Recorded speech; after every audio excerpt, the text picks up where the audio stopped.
ചാണ്ടിയുമ്മൻ കൂടി നമുക്കൊപ്പം ചേരുക. പരിപാടി രാവിലെ എങ്ങനെ നടക്കാമെന്ന് അറിയില്ല. നമ്മൾ തമ്മിൽ ക്രിക്കറ്റ് കളിച്ച ഓർമ്മയുണ്ടോ?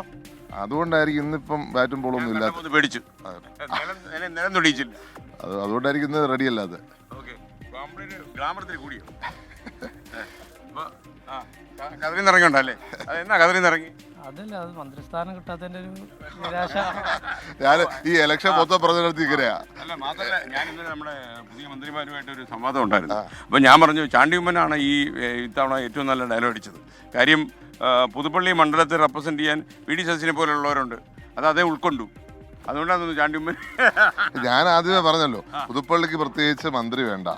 ഉമ്മൻചാണ്ടിക്ക് ശേഷം മുഖ്യമന്ത്രി വരുമ്പോൾ ആ മുഖ്യമന്ത്രി പുതുപ്പള്ളിയെ ടേക്ക് കയറിയതോളും. എനിക്ക് തോന്നുന്നു ഇപ്പോഴത്തെ ഒരു രീതി അനുസരിച്ച് ഈ മന്ത്രിയൊന്നും ആകാതെ നേരിട്ട് മുഖ്യമന്ത്രി ആകുന്ന രീതി. ഞാനെന്ത് പറയാ, ആൾക്കാരെ നിർബന്ധം പിടിച്ച് നമ്മളെന്ത് ചെയ്യുമല്ലേ? അപ്പോൾ എനിക്കറിയാം ചാണ്ടിയുമ്മൻ്റെ പ്രകൃതം എനിക്കറിയാം. അതിലൊന്നും വളരെ വിഷമിക്കുമോ? തന്നാൽ കുഴപ്പമില്ല, നമ്മൾ ഭരിക്കും, അത്രേ ഉള്ളൂ. അപ്പോൾ എന്തോ ഒരവസ്ഥ? അല്ല, തീർച്ചയായിട്ടും നല്ല ഒരു അവസരം യു ഡി എഫിന് കിട്ടി. ജനങ്ങൾക്ക് വേണ്ടി നല്ല ഭരണം നടത്തും എന്ന് പൂർണ്ണ വിശ്വാസമുണ്ട് എനിക്ക്. ഞാൻ കൈ ഇവിടെ വെക്കുക. ചാണ്ടിയുമ്മനെ ടെൻഷൻ ഉണ്ടോ? എന്തിന്?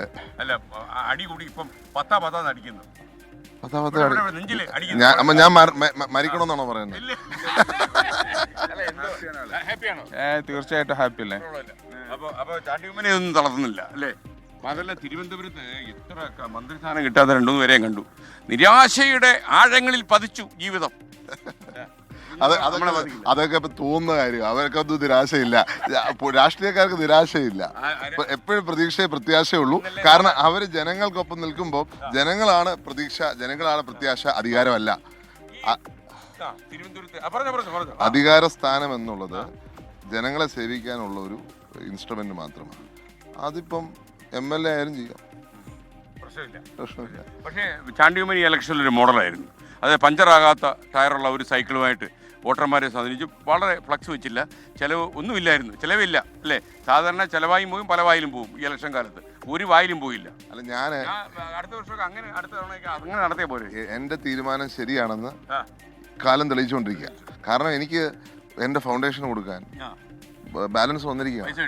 വിവരക്കേടാന്നാലും പറഞ്ഞോ? അല്ല, തുടക്കത്തിൽ ആൾക്കാരത് എഗ്രി ചെയ്തില്ല. സൈക്കിളിനൊക്കെ റിഫ്ലക്സും ബാൻഡറൊന്നും വേണ്ട. എന്നോട് ഒരാൾ പറഞ്ഞറിയോ, നമ്മൾ ലൈവിൽ കാണിച്ച് ചാണ്ടിയുമ്മനെ പ്രശംസിച്ച് ചുമ്മാ കിട്ടിയൊരു അവസരം ഞാൻ ഇത്തിരി പ്രശംസ കൂട്ടി. ഒരാൾ അയക്കവട്ട. അല്ല, അതിന് വർഷങ്ങളായി പറയുന്ന കാര്യമോട് കുഴപ്പമില്ല. അതൊരു പുതിയ കാര്യമല്ലേ? പുതിയ കാര്യമല്ല. നിങ്ങളുടെ പ്രതീക്ഷയ്ക്ക് വിരുദ്ധമായി നടന്നാൽ അപ്പം ആൾക്കാർ എന്തോ ഒരു നട്ടായി. അത് മഹാത്മാഗാന്ധിയെ പറഞ്ഞിട്ടുള്ളൂ, ആദ്യം നിങ്ങളെ നോക്കി കളിയാക്കും, പിന്നെയാണ് നിങ്ങൾ ജയിക്കുന്നത്. അതുകൊണ്ട് ജയത്തിലേക്ക് നടന്നുകൊണ്ടിരിക്കുകയാണ്. ഞാൻ യഥാർത്ഥത്തിൽ ചാണ്ടിയുമ്മനെ അതിൽ നേരിട്ട് പ്രശ്നമൊന്നുമില്ല. താങ്കൾ ചെയ്ത ഒരു ഉഗ്രം പൊളിറ്റിക്കൽ മോഡലാണ്. കാരണം ഇത് നമ്മുടെ നാട്ടിൽ ഇത്രയൊന്നും ഫ്ലക്സ് വെക്കേണ്ടതില്ല. സ്ഥാനാർത്ഥിയെ ജനങ്ങൾക്കറിയാമെങ്കിൽ ജനങ്ങളുടെ വോട്ട് സ്ഥാനാർത്ഥി കിട്ടും. ജനങ്ങൾക്ക് അറിയത്തില്ലെങ്കിൽ സ്ഥാനാർത്ഥിയെ ഒരു മൂലയ്ക്ക് ഇരുത്തുകയും ചെയ്യും. ഞാൻ പറഞ്ഞേക്കുന്നത് ഏറ്റവും തിരിച്ചറിവുള്ള വോട്ടർമാർ കേരളത്തിലാണ്. വീട്ടിൽ ഇരുത്തേണ്ടവനെ വീട്ടിൽ ഇരുത്തും, നിയമസഭയിൽ അയക്കേണ്ട നിയമസഭയിൽ മന്ത്രി കസേര ഇരുത്തുന്നവനെ ഇരുത്തും. ഒരു സംശയമില്ല. ആരെ ജനങ്ങളുടെ തിരിച്ചറിവിനെ കുറിച്ചൊന്ന് പറഞ്ഞു, അവരൊന്ന് ആവേശം കൊള്ളട്ടെ. തീർച്ചയായിട്ടും ആ ഒരു വിശ്വാസം എനിക്ക് വന്നുകൊണ്ടാണ്. കാരണം ഞാൻ 2.5 വർഷം പ്രവർത്തിച്ചപ്പോൾ എനിക്ക് ഉറപ്പാണ്, കാരണം ജനങ്ങളുടെ പൾസ് എനിക്കറിയാം. എനിക്ക് ആ വികാരം കിട്ടിയത് കൊണ്ടും അത് മനസ്സിലാക്കിയിട്ടാണ് ഞാൻ ആ തീരുമാനമെടുത്തത്. അതുകൊണ്ട് ഒരു പേടിയില്ല.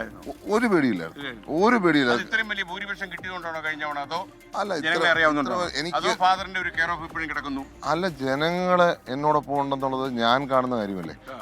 ഞാൻ ഓൾമോസ്റ്റ് ഒരു 6 കോടി രൂപയുടെ പ്രോജക്റ്റ് MLA ആയി ഞാൻ ചെയ്തിട്ടുണ്ട്, പ്രതിപക്ഷത്തെ MLA ആയിട്ട്.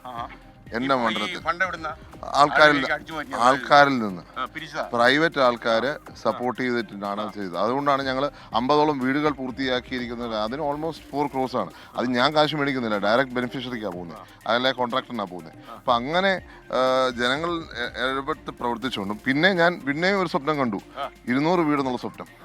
ആ വർക്കിനാണ് ഞാനിപ്പോൾ ഇറങ്ങി തിരിച്ചിരിക്കുന്നത്. അതിനുവേണ്ടിയാണ് ഞാൻ ഈ ഫ്ലെക്സും ബാൻഡും ശരിക്കും ഒഴിവാക്കിയത്. അപ്പം പൈസ കിട്ടി, എനിക്കത് ലാഭിക്കാൻ സാധിക്കും. തീർച്ചയായിട്ടും. അപ്പോൾ ഈ ചാണ്ടിയുമ്മൻ ഞാൻ കണ്ടൊരു പ്രതിഭാസം, അതായത് ജീവിച്ചിരുന്ന കാലത്തെക്കാളും ആളുകൾ ഉമ്മൻചാണ്ടി എന്ന് പറയുന്ന രാഷ്ട്രീയ ഭീഷ്മാചാര്യനെ പ്രശംസിച്ചുകൊണ്ടിരിക്കുക. എന്ന് മാത്രമല്ല, നമുക്കൊക്കെ അറിയുന്ന പോലെ അദ്ദേഹത്തിന് നല്ല അമണ്ടം ഭാരം വെച്ച് കൊടുത്ത ആൾക്കാരൊക്കെ ഇപ്പോൾ അദ്ദേഹത്തിൻ്റെ ആരാധകരും അദ്ദേഹത്തെ പോലെ ദൈവതുല്യനാണ്, ചില ദൈവം തന്നെ പറയുന്നു. ഇതൊക്കെ കാണുമ്പം ഇത് അടുത്തു നിന്ന് കണ്ടാണല്ലോ സ്വന്തം വീട്ടിലെ ഇതൊക്കെ നടന്നത്. അപ്പോൾ ചാണ്ടിയുമ്മൻ എന്താ തോന്നുന്നത്? അല്ല, തീർച്ചയായിട്ടും ഓരോ വ്യക്തിക്കും ഞാൻ വിചാരിക്കുന്നത് ഈ രാജ്യത്തും അത് പറയും തത്വമസി എന്നുള്ള ഒരു കൺസെപ്റ്റ് അല്ലെങ്കിൽ ദൈവമാകാനുള്ള ഫിലോസോഫിക്കലാവുന്നു പൊട്ടൻഷ്യൽ ഉണ്ട്. അത് ഏതൊരു വ്യക്തിക്കും ആവാം. അത് മീഡിയ ഫീൽഡിലുള്ളവർക്കും ആവാം, രാഷ്ട്രീയക്കാർക്കും ആവാം, അല്ലെ IAS കാർക്കും. നമ്മുടെ ജോലി ചെയ്തുകൊണ്ടിരിക്കുക, കർമ്മം ചെയ്തുകൊണ്ടിരിക്കുക എന്നുള്ളതാണ് അത്രേ ഉള്ളൂ. നമ്മൾ ഒരാളെയും ദ്രോഹിക്കണ്ട, നമ്മുടെ ഡ്യൂട്ടി ചെയ്യുക, അത്രേ ഉള്ളൂ. ഈ അതായത് ഇപ്പം ഉമ്മൻചാണ്ടിയുടെ മകനായതുകൊണ്ട് തന്നെ ചില ലയബിലിറ്റി ഉണ്ടാവും ഈ അക്കൗണ്ടിൽ. ഉമ്മൻചാണ്ടിയുടെ മോനാ ലയബിലിറ്റി ഉണ്ട്, ഇല്ല ഞാൻ പറയുന്നത്. അത് എപ്പോഴും പ്രിക്കോഷൻ ഉണ്ടോ അതിന്? അത് ഇൻട്രസ്റ്റ് ഉള്ള ലയബിലിറ്റി. അത് 10-15 വർഷത്തെ ഇൻട്രസ്റ്റ് ഒക്കെ കാണും ചിലപ്പോൾ. ഈ മാത്രമല്ല, ഈ എന്ത് വന്നാലും പിതാവിനിട്ടായിരിക്കും അടി. അതങ്ങനെ പ്രശ്നമാണ്. അതായത് ഉമ്മൻചാണ്ടിയുടെ മോൻ അത് ചെയ്യാമോ? അതൊരു യാഥാർത്ഥ്യമാണ്. പക്ഷേ ഞാനത് പൊരുത്തപ്പെട്ടിരിക്കുന്ന യാഥാർത്ഥ്യമാണ്. കാരണം ഞാൻ എൻ്റെ കുട്ടിക്കാലം മുതൽ കേട്ട് ഞാൻ യൂസ്ഡ് ആണ്.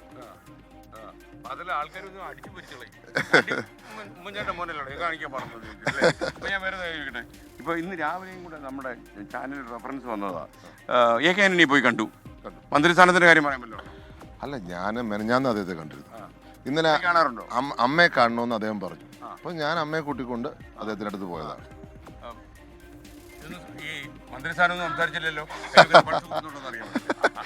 ലൈവ് ഡിക്റ്റേറ്റർ സിസ്റ്റം ഉണ്ടോ? ലൈവ് ഡിക്റ്റേറ്റർ ആണോ കയ്യിലിരിക്കുക? അല്ല, തീർച്ചയായിട്ടും ആന്റിയങ്ങൾ ഞങ്ങളുടെ ജീവിതത്തിന്റെ ഭാഗമാണ്. അദ്ദേഹം പറഞ്ഞ പോലെ അദ്ദേഹത്തിന്റെ കല്യാണം വരെ നടത്തിയത് എൻ്റെ മാതാവും പിതാവും കൂടെ ചേർന്നിട്ട്. കല്യാണം അപ്പോൾ ഞങ്ങളുടെ വീട്ടിൻ്റെ ഡ്രോയിങ് റൂം വെച്ച് നടത്തിയത്. അപ്പോൾ അങ്ങനെ ആ കുടുംബവും ഞങ്ങളും എന്താ പറയുക, വലിയ ബന്ധമാണ്, ആത്മബന്ധമാണ്. അപ്പം ഞാൻ അദ്ദേഹത്തിൻ്റെ വീട്ടിൽ പോയി ക്രിക്കറ്റ് കളിക്കുമായിരുന്നു. അദ്ദേഹത്തിൻ്റെ ഫാമിലിയോടൊപ്പം കളിച്ചു വളർന്നവരാണ്. അങ്ങനെയുള്ള ഒരു ഫാമിലി തീർച്ചയായിട്ടും എൻ്റെ മാതാവിനെ അദ്ദേഹം കാണണമെന്ന് പറയുമ്പോൾ പോകുന്നതിന് കുഴപ്പമില്ല.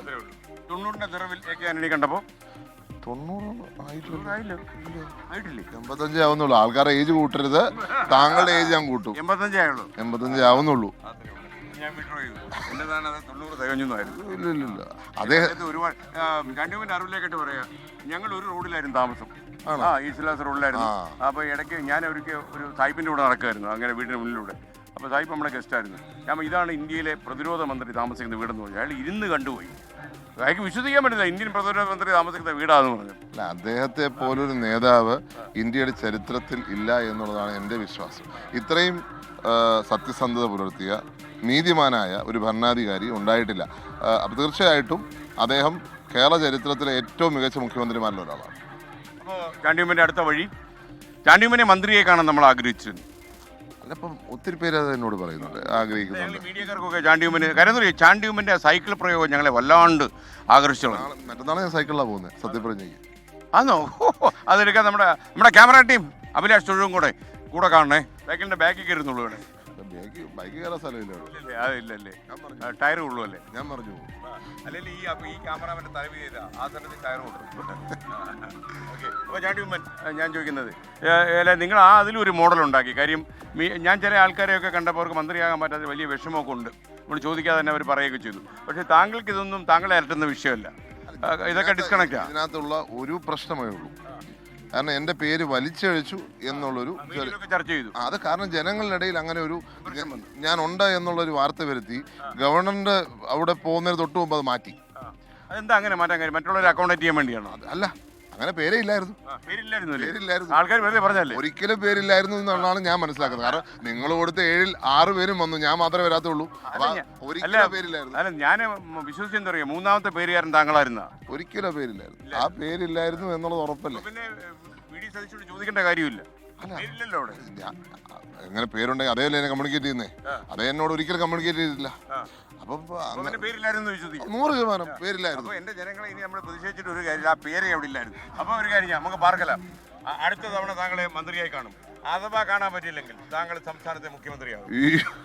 ഒരു പ്രയോജനമായിട്ടിരുന്നോട്ട്, കുറച്ചു കാലം നമ്മൾ ഉണ്ടാവുമല്ലോ. Okay, thank you. ചാണ്ടിയുമ്മൻ സംസ്ഥാനത്തിന്റെ മുഖ്യമന്ത്രി, എന്താ കുഴപ്പം? ഒരു കുഴപ്പമില്ല.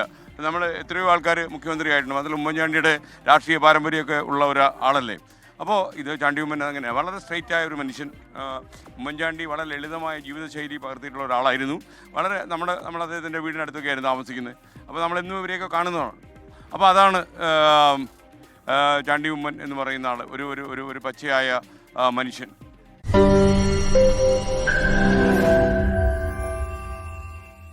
ലോകത്തെവിടെയായാലും ഏത് സമയത്തും 24 വാർത്തകളും ഓഗ്മെന്റഡ് റിയാലിറ്റി പാക്കേജുകളും എക്സ്പ്ലെയിനറുകളും വിശദമായി കാണാൻ ഞങ്ങളുടെ യൂട്യൂബ് ചാനൽ നിങ്ങൾക്ക് സബ്സ്ക്രൈബ് ചെയ്യാം.